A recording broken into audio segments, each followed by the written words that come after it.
ഇടതുകോട്ടയായിരുന്ന കോങ്ങാട് നിയോജക മണ്ഡലത്തിൽ അട്ടിമറി വിജയം നേടി നിയമസഭയിലെത്തിയ കെ.എ. തുളസി മന്ത്രിയായി സത്യപ്രതിജ്ഞ ചെയ്ത് അധികാരമേറ്റു. ഇതോടെ പാലക്കാട് ജില്ലയിൽ നിന്നുള്ള ആദ്യ വനിതാ മന്ത്രി എന്ന തിളക്കമാർന്ന ചരിത്ര നേട്ടവും കെ.എ. തുളസിക്ക് സ്വന്തമായി. 2011 മണ്ഡലം രൂപീകൃതമായതു മുതൽ കഴിഞ്ഞ 3 തിരഞ്ഞെടുപ്പുകളിലും LDF മാത്രം വിജയിച്ചു പോന്ന കോങ്ങാട് മണ്ഡലമാണ് ഇക്കുറി UDF തിരിച്ചുപിടിച്ചത്. ശക്തമായ പോരാട്ടം നടന്ന മണ്ഡലത്തിൽ 3706 വോട്ടുകളുടെ ഭൂരിപക്ഷത്തിനാണ് കെ.എ. തുളസി തിരഞ്ഞെടുക്കപ്പെട്ടത്.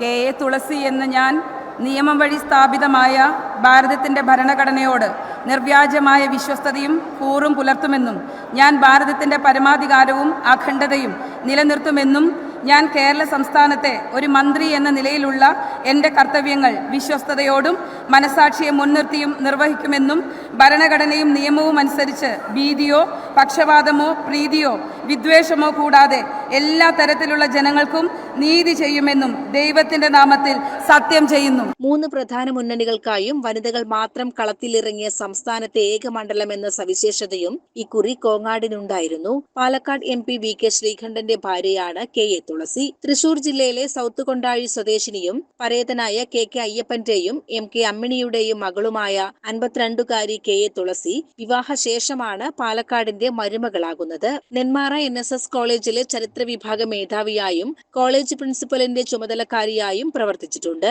നിലവിൽ KPCC ജനറൽ സെക്രട്ടറിയായ ഇവർ മുൻപ് സംസ്ഥാന വനിതാ കമ്മീഷൻ അംഗമായും മികച്ച സേവനമനുഷ്ഠിച്ചിട്ടുണ്ട്. മുൻപ് നിയമസഭയിലേക്ക് മത്സരിച്ചിട്ടുണ്ടെങ്കിലും തുളസി നിയമസഭയിൽ എത്തുന്നത് ഇതാദ്യമായാണ്. അട്ടപ്പാടിയും പറമ്പിക്കുളവും ഉൾപ്പെടുന്ന പാലക്കാടിന്റെ പിന്നോക്ക മേഖലകളുടെ വികസനത്തിന് തുളസിയുടെ മന്ത്രിസ്ഥാനം വലിയ ഗുണം ചെയ്യുമെന്ന വലിയ പ്രതീക്ഷയിലാണ് മണ്ഡലത്തിലെ UDF പ്രവർത്തകരും ജനങ്ങളും. CCN കോങ്ങാട്.